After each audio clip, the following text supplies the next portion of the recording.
Welcome to everybody. I see some very familiar names here and faces, and we so appreciate you joining us tonight for our very first Zoom meeting, which has had a few hiccups, but Steve, who is with the Hort Society here in Memphis, is my co-host, and he has been my knight in shining armor.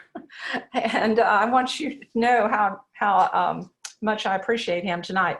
But anyway, we had a little problem with our link that somehow got undone on its own or somehow, and so we had to send out a new one. So I do appreciate you all joining us at the very last minute, a little unexpected blip there. I do want to talk to you about the reminder about our plant sale that's this Saturday. If you didn't get all the information that you'd like to on that, or you need a reminder about it, just send me an email and I'll make sure you get that. We have 3 varieties, Azure Skies, Rock and Roll, and Froggy. And of those, we have maybe 15 of each still left. And the pickup location is at Carolyn Brown's home there on Peg Lane. But you do need to email me or text me if you have interest in buying something, and if so, make sure you let me know what that is and set up a time with me so that we'll be there to hand you your selections through the window of your car. And this is only going to be a check or cash this time, no credit card, so make sure you have a checkbook with you or your exact cash, if you will. I also want to remind you about the daffodil sale that's coming up in November, and that was highlighted on the back of our newsletter. And you can also find information about that on the Dixon website if you want to go there. And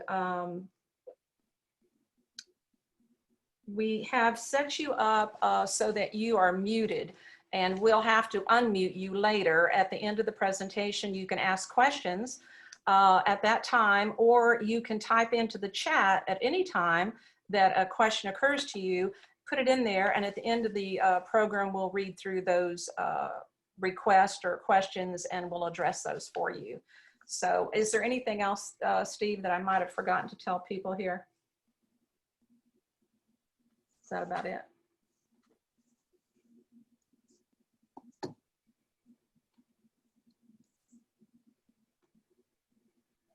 Okay.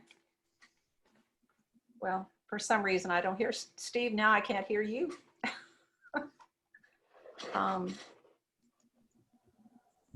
Okay, let me try that again. Just a reminder that we are recording this session. Yes, thank you. And since your cameras, or most of you have your cameras off, that's not a problem, but just a reminder as a courtesy that this is being recorded. Okay, thanks, Steve. I forgot. You told me that to do it and I forgot. Okay, well, here is, this is our speaker tonight, Tim Wood. And you may have seen Tim before at one of our meetings. He came one time and brought us so many wonderful paniculadas that everybody was crazy for. And tonight he's going to talk a lot more about what Spring Meadow has on the frontier for us in 2021 with their hydrangeas that they've created. New ones as well as retrofitting, so to speak, some of the pre-existing ones, like we've had Limelight, that have been such a stalwart plant in our gardens. They've actually improved that, if that's possible. So anyway, here's Tim Wood, and thank you for coming tonight. Thank you, Linda. How's my sound is good, and you can see my slides, and everything is looking good for you on your end? Good. Well, it's a pleasure to be here. And as Linda said before, I've actually spoke at one of your meetings before. And it's a shame that I can't be there in person, but I'm really happy that I can be with you today over Zoom. And I always love talking about hydrangeas. So just a little bit of background. I grew up on a nursery in Michigan. My father was a horticulturist for Ford Motor Company. His grandfather, or excuse me, his father, my grandfather, he was a master gardener in England. And I just recently found out that my great-grandfather was actually in the rose growing business. And so I have a long history and bloodline in the plant and nursery business. And at about 8 years old, about the time I could start weeding, I was in the nursery business. So I've been in it a long time. And I spent a number of years in public garden horticulture. I vowed never going to work at a nursery again after working in my dad's nursery. And then what do you know, I end up back in the nursery business. But one of the fun things about working at Spring Meadow is the type of work that I get to do. And that is basically, I love new plants. I love learning about new plants. And that's why public horticulture, botanic gardens were so interesting to me, is because it was always an opportunity to learn new plants and to discover new plants. And even with this job at Spring Meadow, I get to actually see these plants even earlier, because I have this great job where I get to travel around the world, working with different plant breeders, seeing new things before they are shown to the public, evaluating them, determining whether they are plants that have commercial merit. And then I also get to oversee the breeding program at Spring Meadow Nursery. And basically, you know, the main goal of our program is to identify plants that could go under the Proven Winners brand. And so we have a long history of hydrangea introductions. I think we're probably the largest producers of hydrangeas in North America. I think I saw a list of top selling hydrangeas, and I think about 7 out of the top 10 were Proven Winner varieties. So I'm going to take some time to kind of show you some of the new things and give you a background on how we came across them, who developed them, and why we think they have merit of introducing them. And you know, looking at new plants, talking about new plants is always fun, particularly hydrangeas. So if you do have questions, please feel free to, you know, type them in the chat box. We'll answer them at the end of the program, and I'll be glad to answer them then. So let's get right into looking at plants. That's why you're all here.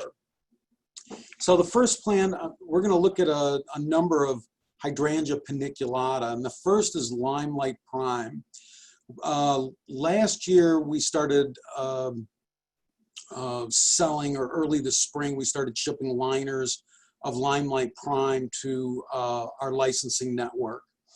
And this is, I think, a really fabulous plant. Limelight has a great history. It's a great plant.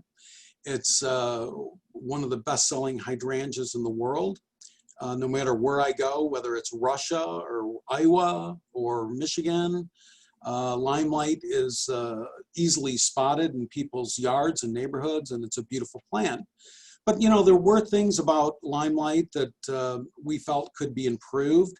And after about 15 years of continuous breeding, and we've have made some introductions, like Little Lime, for example, that we thought was an improvement on Limelight for smaller residential landscapes. And this year and next spring, you will see Limelight Prime at retail garden centers.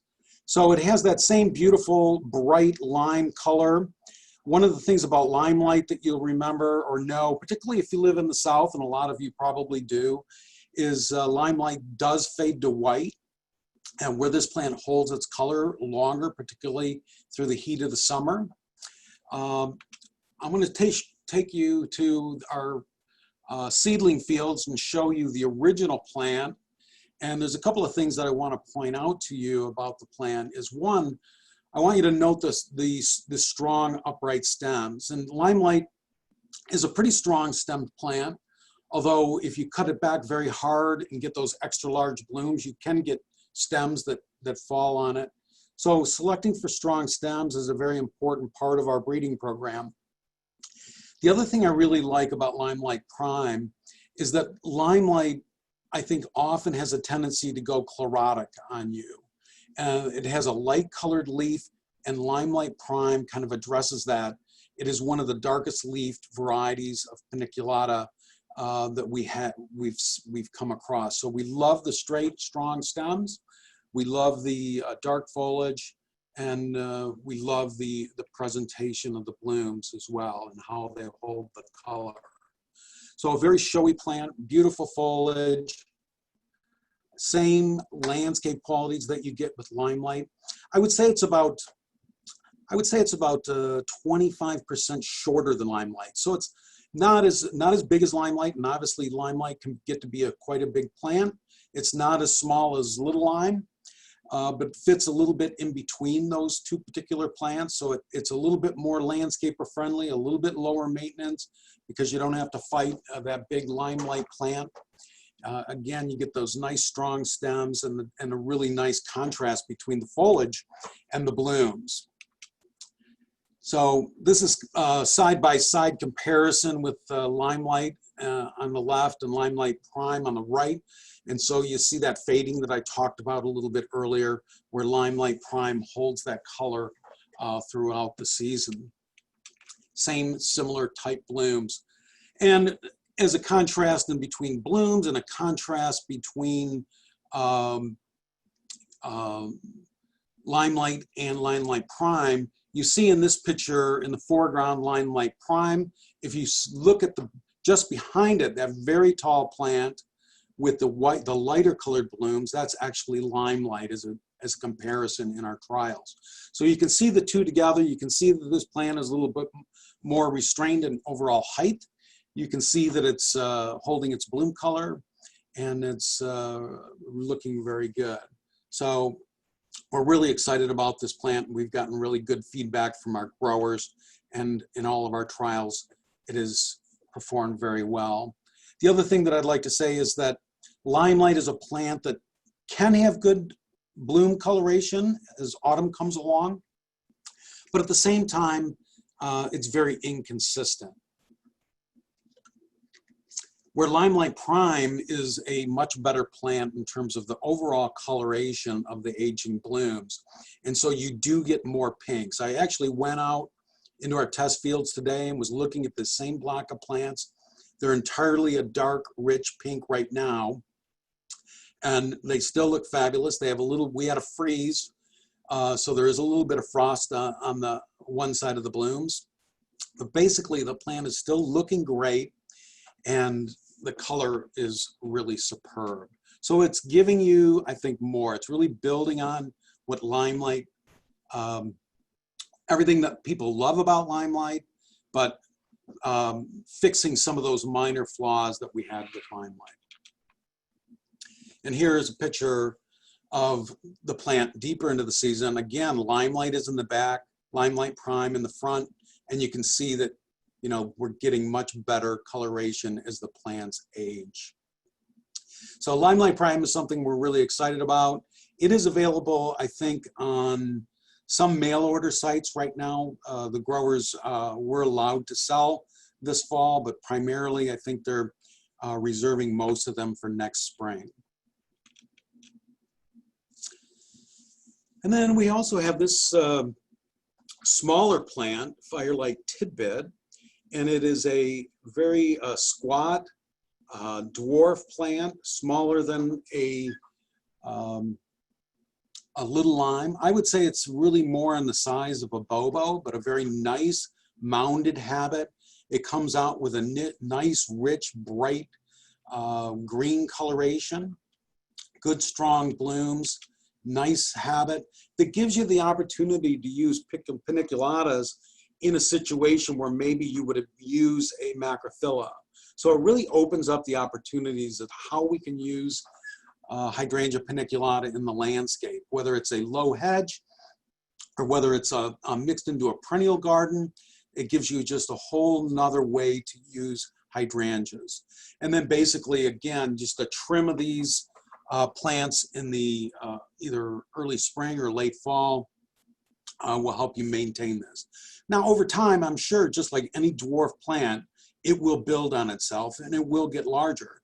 But if you do a regular trimming, it's a very easy plant to keep in its size and to keep it in bounds and then maintain a nice habit to it as well.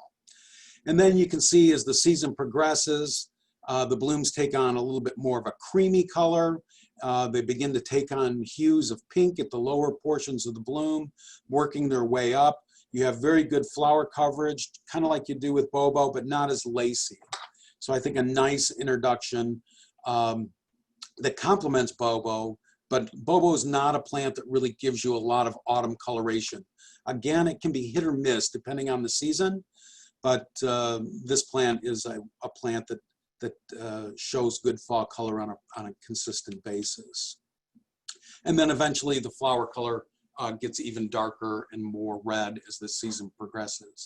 So Firelight Tidbit is a very showy plant, a very useful plant, and I think people are going to find that it's a very utilitarian plant that can be used in a lot of different landscape situations, fits well into residential landscapes and to perennial gardens and things like this, or low front of the border, depending on how you want to use it. So really nice little plant that we're pretty excited about. The next plant on our list is Quickfire Fab. And we've been doing a lot of breeding and working on plants that bloom early so that our growers can get them into the garden center with bud and bloom on them. And Quickfire Little Quickfire really accomplished that. And this is in the same light of Quickfire, blooms the same time as Quickfire, sometimes a little bit earlier, and even in more of a production setting, maybe as much as 2 weeks earlier than with Quickfire. But it's Quickfire, but with a full bloom on it, full mop head, with really beautiful, intricate flowers. The flowers open up to a white with a nice green tip to them, very lush color, really great coverage on the plant, strong stems, and the original plant here you can see is putting on a very nice presentation. There's a shot of Dale Deppy, the owner of Spring Meadow Nursery, in the background. You'll notice in our field there's a lot of empty spaces and these black lines, and we grow the plants in rows with ground cloth to keep the weeds out. And what we do is when we don't like a plant, if it doesn't meet our criteria, we go through with orange spray paint, and we spray paint the plants, the bad plants, so that we're left with just the cream of the crop. And even then, you're left with some very good plants that you need to make decisions on. We'll typically then take our best plants, we'll give them an internal code name, we'll propagate and grow a crop of 3 gallons, we'll take plants and put 5 back into the field, we'll take plants, we'll put them into a display garden. We have different trialing sites that we utilize in different locations, all the way from Florida to Michigan, and even into Canada. So we can get information in those particular locations as well. And then normally over a 4 to 5 year period, we're evaluating these plants against what's on the market to make sure that we're really introducing plants that are better, that are unique, that are not just, Me Too plants, that are really filling a need in the marketplace. And this is a plant, one of my particular favorites within the particular new introductions. It begins to take on really beautiful pink hues, and so you get a combination of green and pink. The flowers are very large, but I should say the blooms are very large. The flowers themselves are very small, and they're small, they're cruciform, kind of cross-like, very delicate looking. So when you look at them close up, it's a very distinct flower and easily distinguished from other plants on the market. So this is just an example of one of the standards that we're comparing our plants to, so that you can see how the plants present in a container, the type of branching that we're getting, how well the plant holds up its foliage or its flowers. And we continue with these trials even beyond the point where no grower would normally keep them, but just to see what kind of stem strength they have even at full bloom. So you can see the foliage is very dense, the branching is dense, upright branching, good flower coverage, and a plant that we think really presents well. So this is later in the season. This is again the original plant in the field. You can see that it's taking on some very beautiful, rich pink tones that are quite unique, kind of in the light line of Pinky Winky, starting at the bottom and working its way up. And I think The foliage is also very dark, so it makes a beautiful contrast, holds the blooms up well, and has performed really well in our trials. So this is a plant that, you know, puts a smile on my face. It's a nice, proportionately sized plant that fits into most residential landscapes. Again, not as big as Limelight, more like a quarter the size, shorter, but beautiful coloration, beautiful blooms, and really has all the things that you're looking for in a hydrangea. So Quick Fire Fab is going to be at garden centers next spring as well. So this is a little plant that's actually not going to be available till next year in fall and following spring, but is a plant that we have made available to our growers so that they have experience growing it, they're evaluating it, they have an idea how to grow it, and they can give us feedback on it. But it's a plant that we're really excited about, and this is Limelight Punch. You can see it has the very similar habit to Little Lime. Nice coverage of blooms, very bright limelight type flowers on it. The flowers are very densely packed. You can see it's a little about waist high plant, and nice, dense, good flower coverage and strong stems.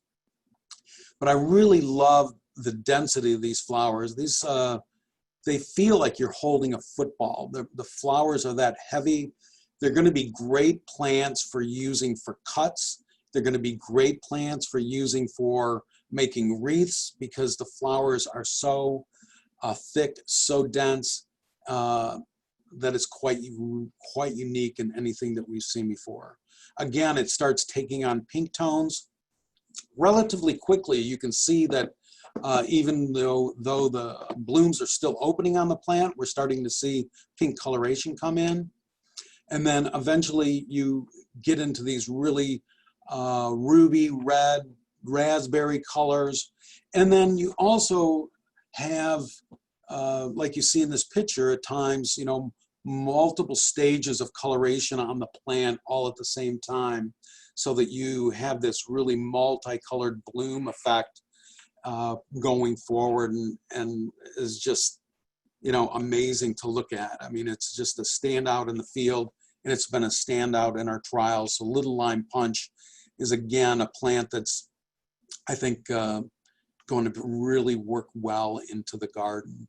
The coloration is very good, holds up well, and just a really great, reasonable size hydrangea that is going to be reliable and easy for people to integrate into their garden. So that's kind of the lineup of the new hydrangeas that we have just recently introduced.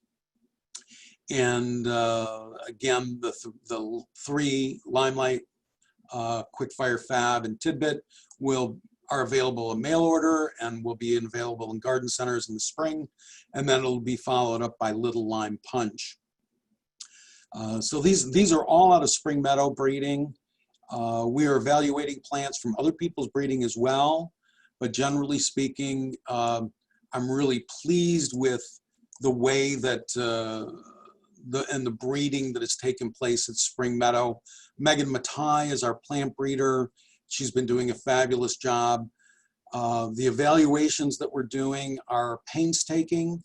We're evaluating hundreds of plants, and you know, there's 96 of them that got thrown away, even though they were in fairly large trials. So we're really working these and being very careful to select the very best plants.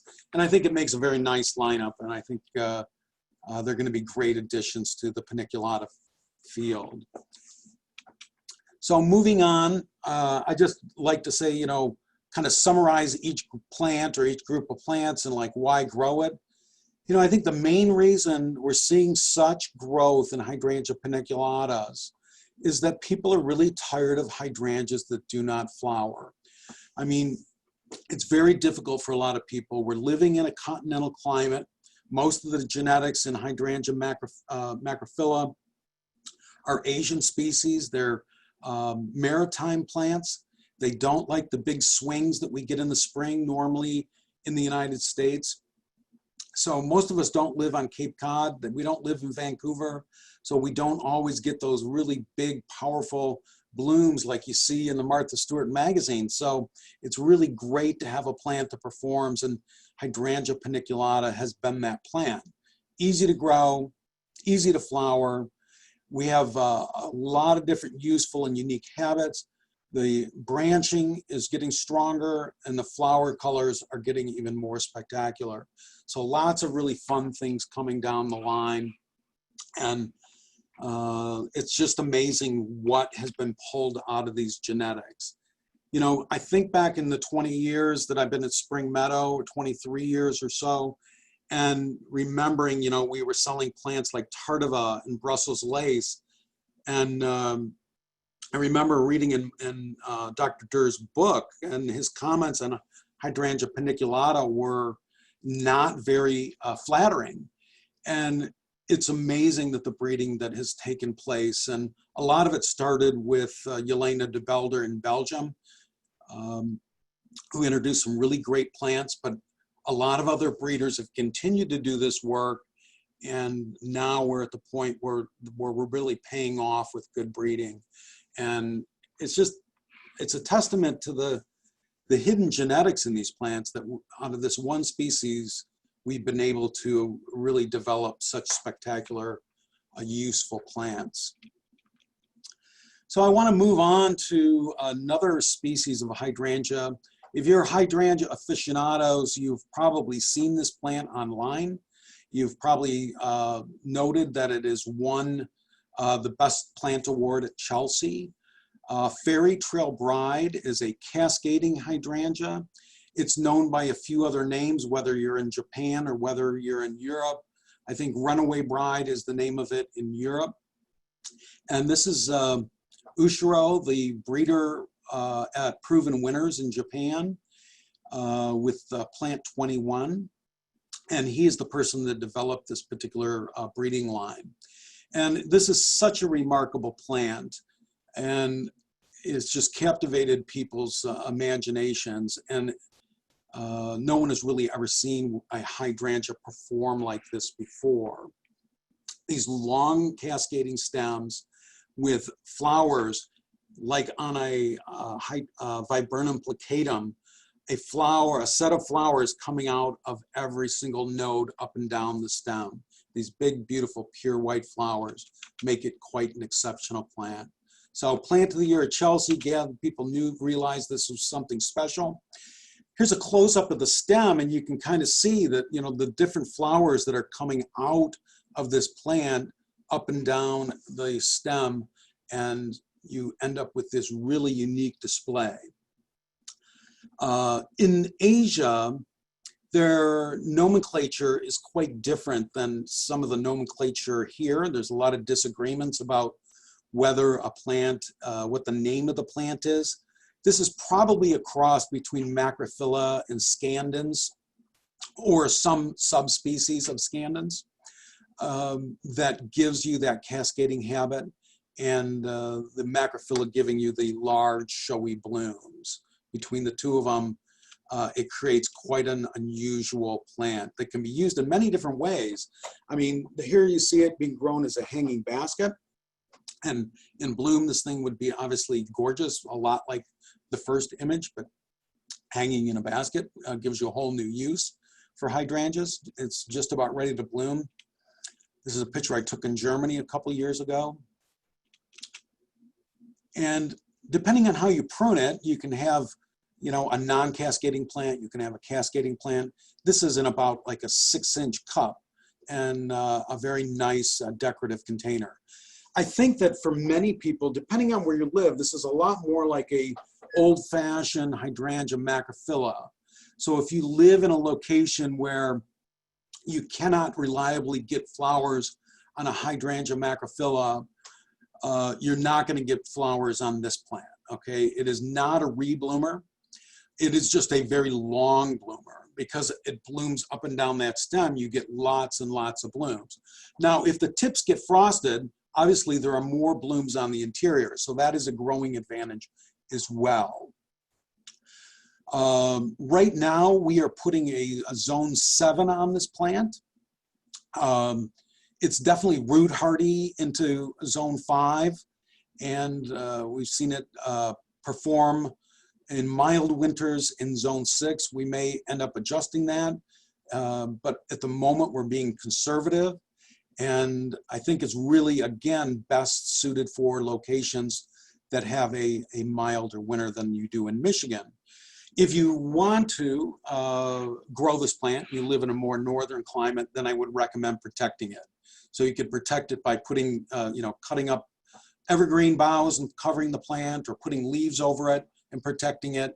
And I think you could get away with growing it in more northern climates. But on the tag, most people are not going to have successful flowering year after year, certainly in zone 5. So it could potentially be a zone 6, but right now we're playing it safe on a zone 7.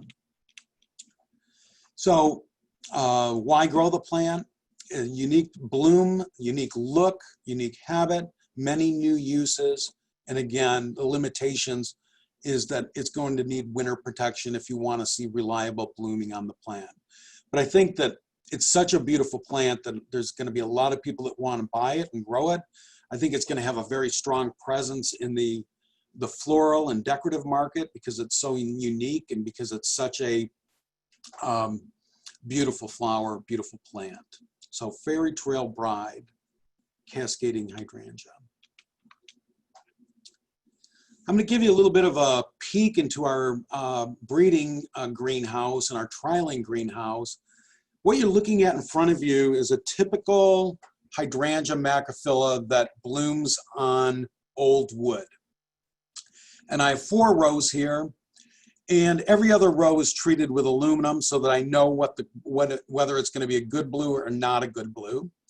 The first 2 rows, I should say every single plant in this container trial is cut to the ground in December to simulate a hard early frost.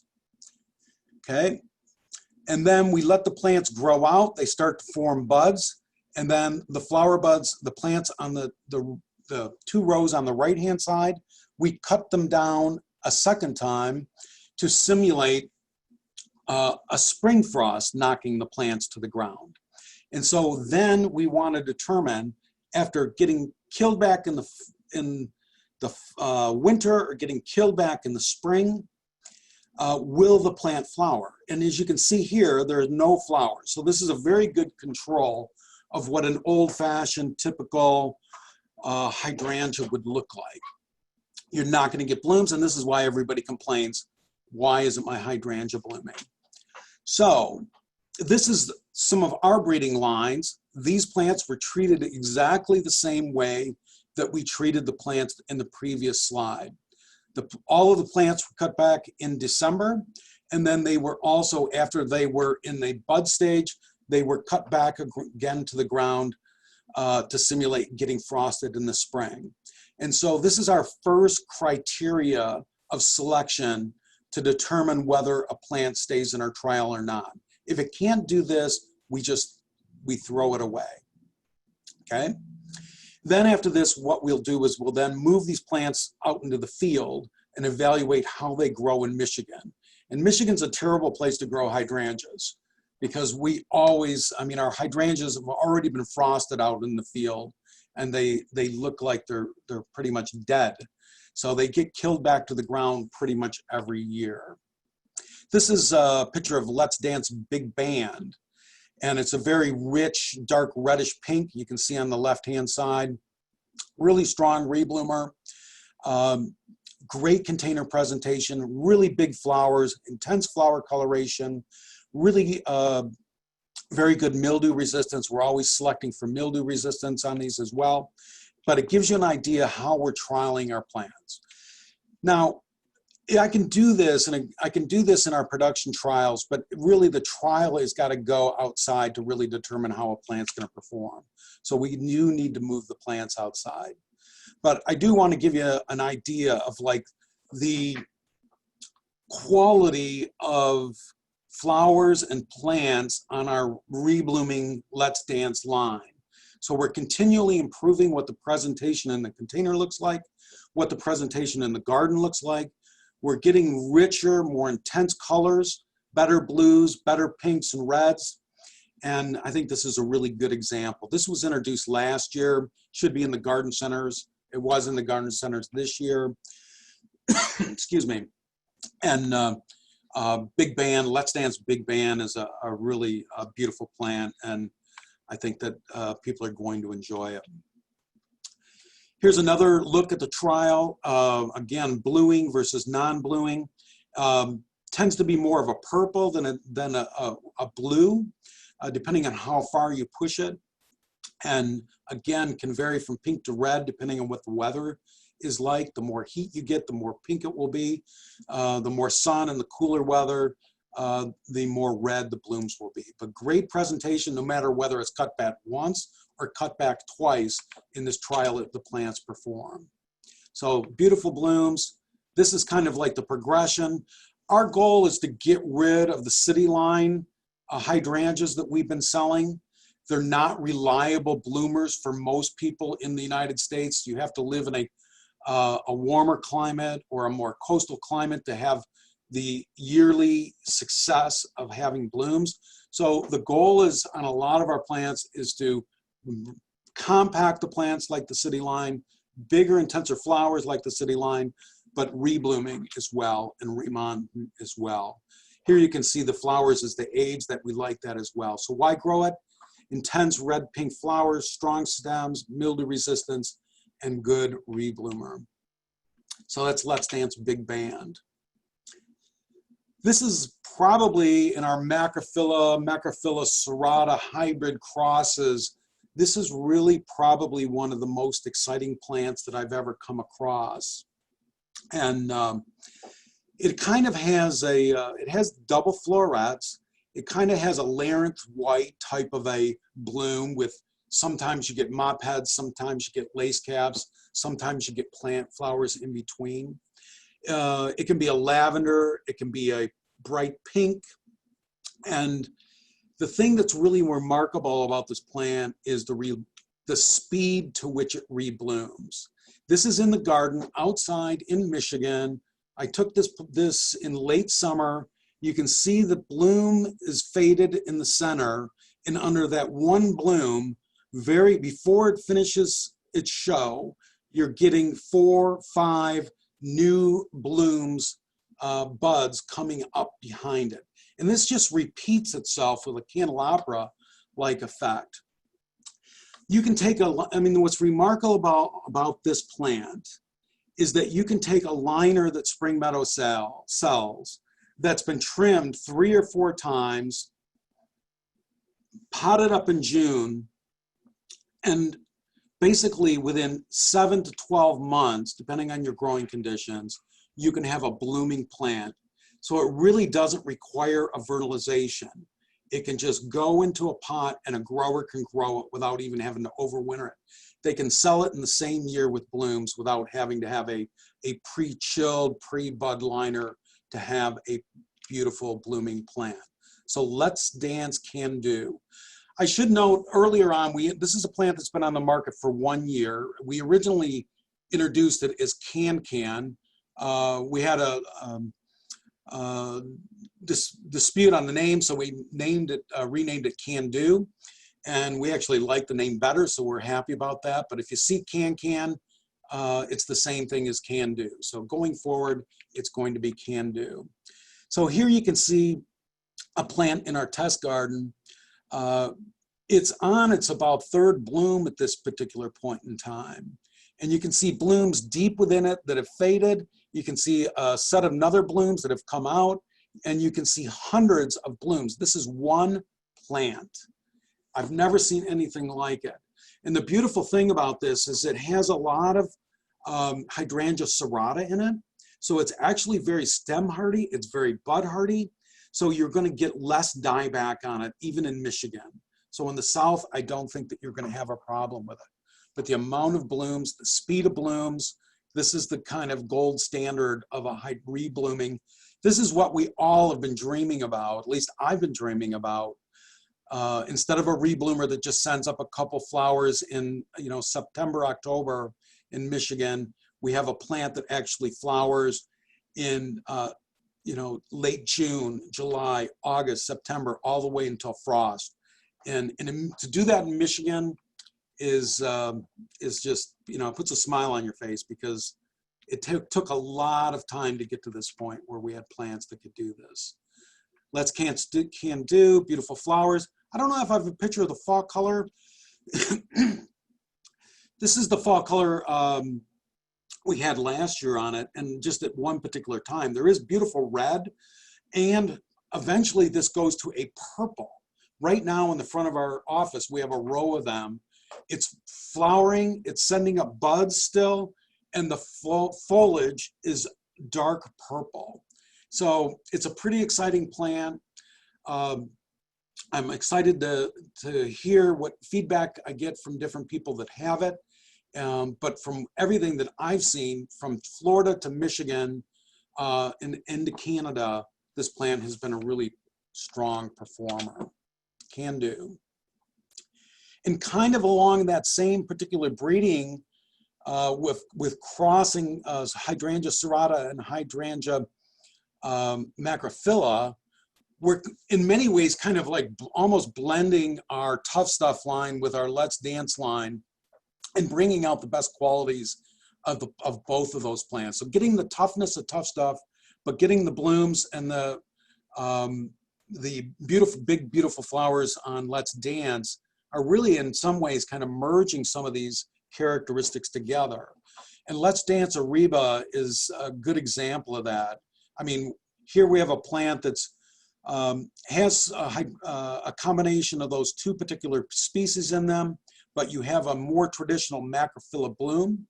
And this again is in Michigan, blooming and performing. You can see new buds coming on it. It's a strong plant with really quick reblooming characteristics. I won't say this is as fast a rebloomer as Can Do is, but it's still one of the very best that I've seen, and beautiful container presentation, beautiful structure on the plant as well. So we're pretty happy about that. Here you can see it in our initial trials. You can see the size of the bloom is very large. You can see the plants that we cut back on the right. They're not, at least this stage, they're not in full bloom, but you can still see all the buds on them. But a good container presentation. It's really interesting, like a lot of the remontant varieties that are on the market don't make very good container plants. They want to put on, you know, 11 nodes before they put on a bloom, and those nodes are typically very big. So you end up with a really floppy plant, and it's been a trick to get fast reblooming on shorter plants that look good in a container. Reba, I think, has accomplished that. So here you can see the plants on the right that were cut back in May have gone on to bloom, or excuse me, these were cut back in April. You can see that they came back and bloomed and are still producing blooms. And again, great flower color, great foliage, great container presentation, and all of the plants came through this with flying colors, so move forward in our line. This is a look at our stock plants where we've actually are taking cuttings from all the time. And you can see that it's still flowering even after taking several rounds of cuttings off of these stock plants. It is just, again, a blooming machine. And this is where we're going with reblooming Hydrangea macrophylla. Every year it gets better and better. And we're going to eliminate the older varieties. We're going to replace them with newer varieties because the breeding is getting that much better.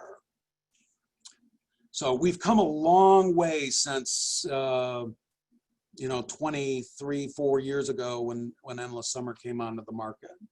It was a great start, but there's a lot of improvements that can be made along the way. And so I think there's really great breeding that we're doing. I know Mike Durr is doing some pretty good breeding. Bloomstruck,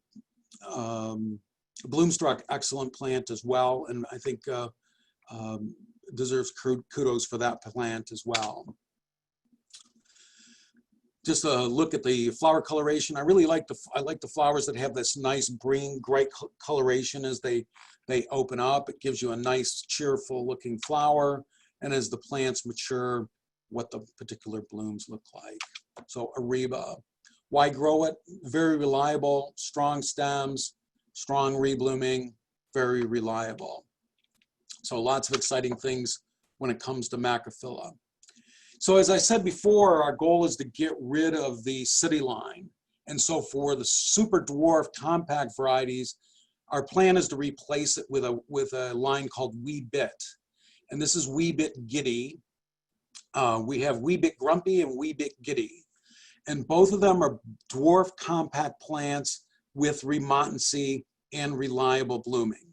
Now, I can't say that they're to the level of reblooming that you're going to get on Can Do or Ariba, but I think they're very good, substantial rebloomers where people are going to be happy, much happier than growing the city line varieties. We've pulled in that rich, intense flower coloration. We've pulled in the nice compact habit that everybody loves about city line. And so I think that this line is being upgraded, and again, city line is going away. Really intense reddish pink flower coloration on Giddy. Also makes a very beautiful, florist plant, but also a good garden plant. That's really what we're trying to accomplish with these. Here you can see it as being blued on the left. So it's a reddish pink without aluminum, and it's a purplish blue, intense purplish blue when you do not, or when you add aluminum sulfate. So Wee Bit Giddy. And these plants, again, they're reblooming, but it's not the main point of the line. It's really dwarf plants with strong stems that are going to be more reliable than older varieties would be. Our strongest rebloomers will continue to go into both the Tufts of line and the Let's Dance line. But they are rebloomers, and I think particularly in warmer climates where the season is longer, you're gonna do very well with these plants. And even in Michigan, they've performed in our trials outside. We've had 4 years of trialing them outside, and they have bloomed every year. So we're happy about that as well. Oh, going back, going the wrong direction. I don't know how I did that.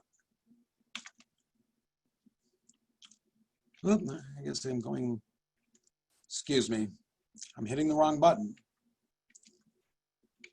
One last look at Wee Bit Giddy before we move on. Okay, Linda and I were just talking about Tough Stuff Aha. And again, this is a hybrid between Serrata and Macrophylla, very reliable blooming. I really love the flowers on these plants. It's a little bit like a double diva, you might call it. Big flowers like you get with diva. And it has these really attractive Easter blue or Easter pink flower colorations. So it can be pink or blue, big blooms, as you can see, the individual florets, have up to 10 petals or so, or tepals, and really creates a very unique look. I also like the way the plant ages. So this is a lace cap, but it's a very full lace cap, very attractive flower coloration, whether it's a pink or whether it's a blue. And I love how the flowers age. They end up taking on greens. This would be a good plant for drying after it turns green, because it holds that really well. Again, you can see to the right, more blooms are coming on the plant. So a good rebloomer, good hardiness, good reliable blooms, and just a spectacular display plant. It's just a plant that makes you feel good. And what's interesting, and we kind of talked about a little bit earlier, is that when Endless Summer came out, it really changed everything. It was a groundbreaking plant.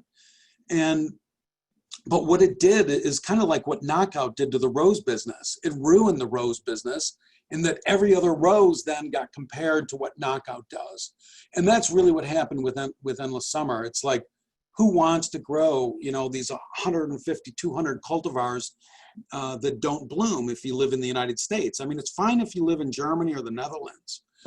In Europe, it doesn't matter. But in the United States, in a continental climate, you know, we want plants that are reliable blooming, that rebloom, and that have bud hardiness, and that offer all of these things that we're looking for. We want reliability. And so we need to go back, and we can go back and really reinvent all of these things. You know, this is a lot like Fuji waterfall, but you could never get Fuji waterfall to bloom. You know, you got it to bloom in the greenhouse, but that was it. It made a really great picture in a catalog, but that was it. You know, everybody was just pissed off at you for selling the plant to them. Now we have rebloomers. Now we have hardiness. We're really making strides, and it's really fun to see that progress. So why grow it? Strong rebloomer, large double florets, very reliable, kind of a replacement for Let's Dance Diva, but in the Tough Stuff line. Tough Stuff, aha. I think it's a plant that you like, that you will like, and I know I like it. So that is the conclusion of my plant talk. I just wanted to invite you, if you enjoy learning about new plants, I write a blog called The Plant Hunter. All you have to do is type in Google Tim Wood, The Plant Hunter, and put in your email address.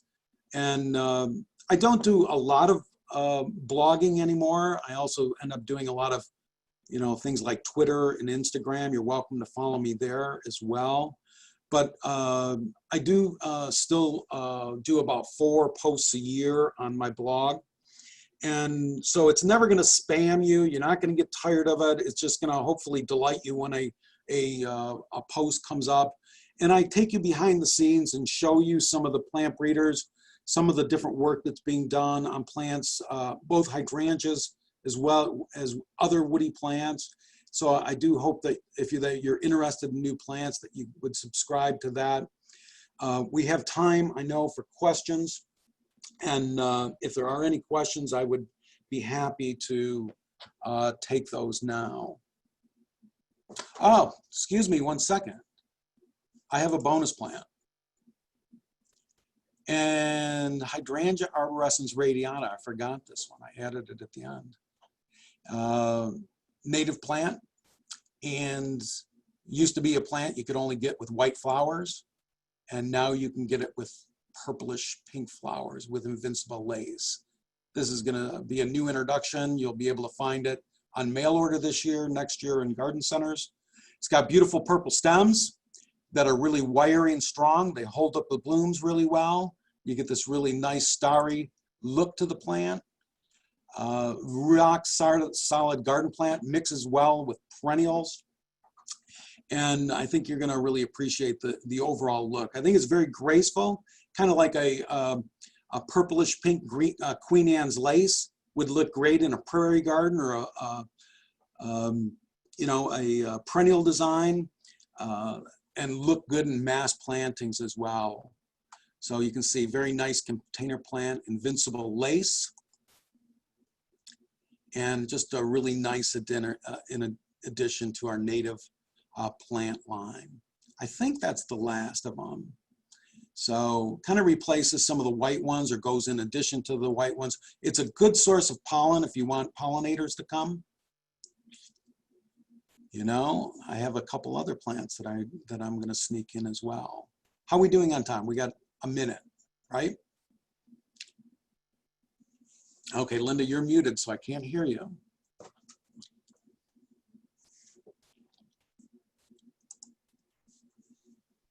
I'm sorry, I thought I unmuted myself. We have plenty of time on the Zoom thing to continue, and the people who can't stay with us can just depart the meeting. But yes, if you have a couple more, I think we have time. We didn't start on time because of the little problem we had. Yeah, that's right. Okay, I'm going to just forge ahead.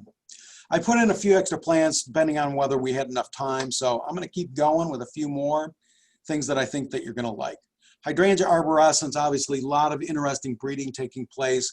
In addition to invincible lace, last year we introduced Invincibelle garnetta. And This is probably one of my favorite plants so far, introduced by Tom Rainey and his crew down at NC State. Really dark garnet red flowers when coming out, and then will switch over to a pink as the flowers age. Dark glossy greenish blue foliage, which I think is the most attractive. Very strong upright stems. This is a dwarf plant, a lot like ruby in terms of its overall height, but a darker, different color than you get with ruby. I would say stronger stems than you get with ruby and darker leaves than you get with ruby. The other thing that's interesting about this plant is it's a little later blooming. So growers can kind of schedule crops and have one, rubies come into bloom, they can ship and sell those, and then you can follow that with a crop of garnetta. And then also in your garden, you can also enjoy kind of a succession of bloom and to have peak bloom lasting a longer time in your hydrangea gardens. So Invincible Garnetta, really nice plant. I love the rich, dark red to pink flowers. The foliage is really super nice, strong stems, later blooming variety. So those were my 2 bonus plants. I appreciate everybody coming out on this Wednesday night to see what we're doing at Spring Meadow. I know that you guys are all hydrangea fanatics. That's why you're a part of the society. I'm a kindred spirit. I love hydrangeas, and I love the opportunity to share them with you. So now we can take questions if we have any. Okay. One of the questions that Elizabeth asked was, how much of the pink color does the Limelight Prime show in the South? Have you trialed them anywhere near Tennessee? It is probably not going to be a plant that has the great coloration in the South that you do get in the North. Okay, so that I cannot say for certain how reliable. You may get some of it some years, and you may get some of it other, not so much other years. But the further you go, I mean, the red coloration that you get in paniculatas comes from anthocyan pigments.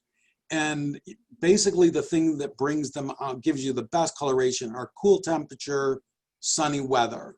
And heat, in some of these, when you add heat to the equation, it degrades that particular pigment and you don't get those colorations.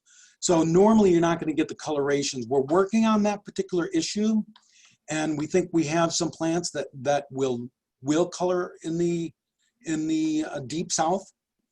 Again, we're waiting on feedback from our Florida trials, and hopefully that's something that we can deliver to you, a really beautiful pink or red for those of you in the South. You may have answered Harriet's question, which was, what causes the top of the bloom to turn brown before the lower part starts to turn pink? Here in the South, we have a little problem with like we were talking about, is turning the pink coloration. Yeah, and obviously, paniculatas, paniculatas do best for us in Michigan in full sun. And the further you go south, providing more shade will give you a better bloom. Mm-hmm. Okay. The other thing is that often, like if the plants don't get water, when they are blooming, they are using a lot of water that is going into those flowers. So that is a time when you really want to put a soaker hose to your plant in the South, because if you can maintain the moisture levels, you will get less browning and it's less likely to happen. So filtered shade, filtered sun shade, half a day's shade down as you go south, and water particularly during the bloom time will give you much better results in the South. And when you get into Florida and Alabama and southern Georgia, even that probably is not going to get you any pinks as well. So again, that's a riddle that has to be worked on. Mm-hmm. You really need a plant that has the anthocyans that won't degrade in heat. Yeah, well, that's interesting, though, to realize that we really need to put the water to them a little maybe harder than we would even when it's extremely hot here in the South. Another strategy for the South is to cut your plants back later in the spring. So Okay. if you delay the blooming so that the plant flowers a little bit later, so it's not at its peak at the very height of the heat in the South. Okay. So if you can delay it, the more you delay it to get it into cooler weather, then the better chance you would have of getting pinks as well. Virginia asked, how many years does it take after planting for a little quickfire to bloom? I have a number of varieties, and this is the only one that didn't bloom for me this year. And normally it's not a matter of years. I mean, it can be a matter of years depending on how it was treated.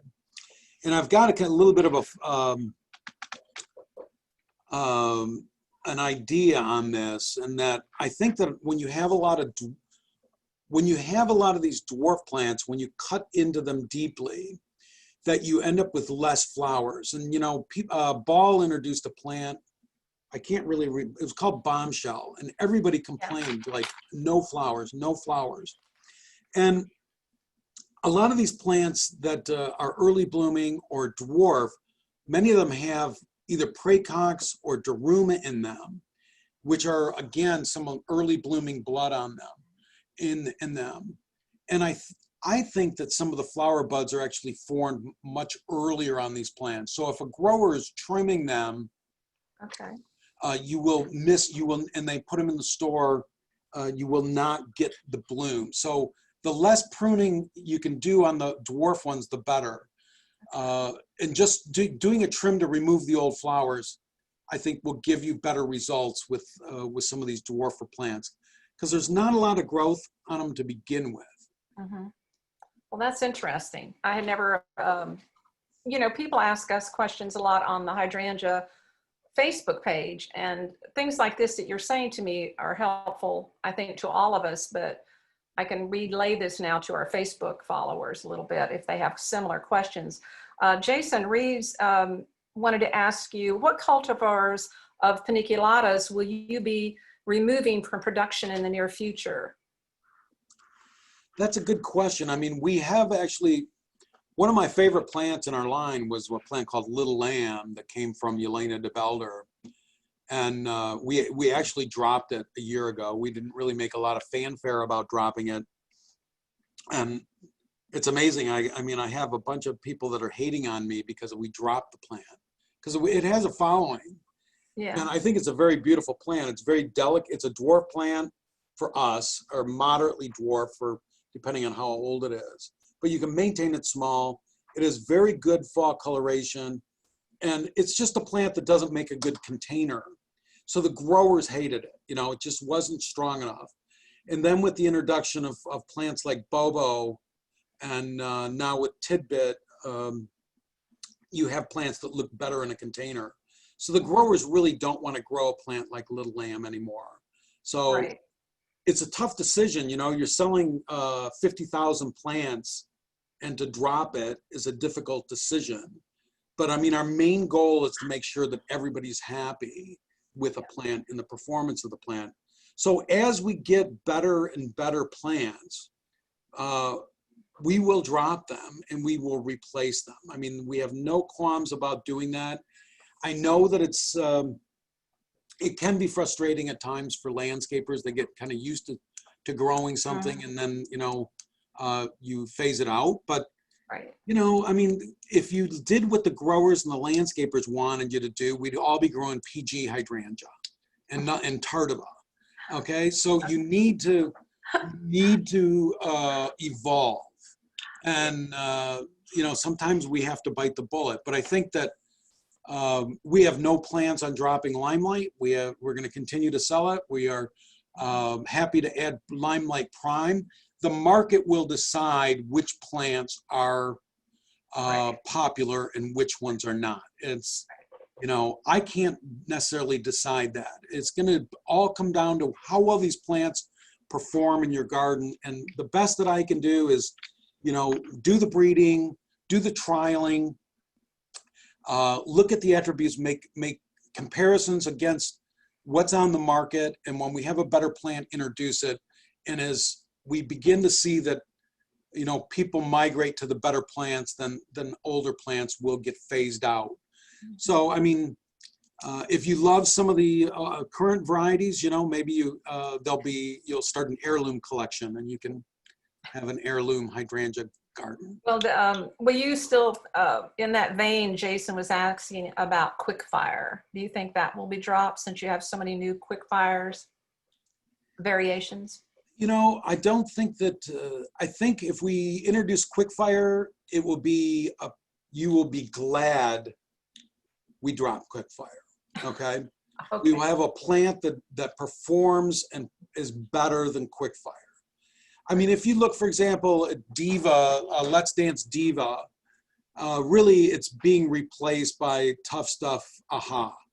Mm-hmm. And you have bigger flowers, they last longer because they're double. You have better remontancy, you have better bud hardiness, and it's like, why grow Diva any longer? And so it's just an easy decision. And we can't, you know, we already have something like 300, maybe 350 plants in our product mix and proven winners. And, you know, that's already a lot of plants to digest. I don't know how many hydrangeas we sell. We sell more we sell this, actually I counted the other day, we sell the same number of hydrangeas today that we sold 20 years ago. It's just that we don't grow the only variety that we sell that we sold 20 years ago that we sell today are snowflake hydrangea, Yeah. quercifolia, and Annabelle hydrangea. Those are the only two that we sell. And it was something like 40 hydrangeas, 30, 40 hydrangeas. We only carry two that we carried 20 years ago. And I don't think anybody misses any of those. I see. We had a question about asking if you could go back through your slides and highlight the picture of the 4 new limelight variations that you're going to have. I can do that, I believe. Let's see.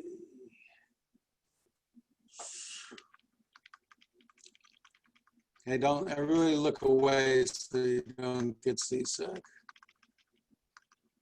Because I don't know how to do it any other way. I understand. You get to see everything a second time, so. That's right. I was afraid to stop my video and remove my photo from the screen because I was afraid I couldn't get it back on.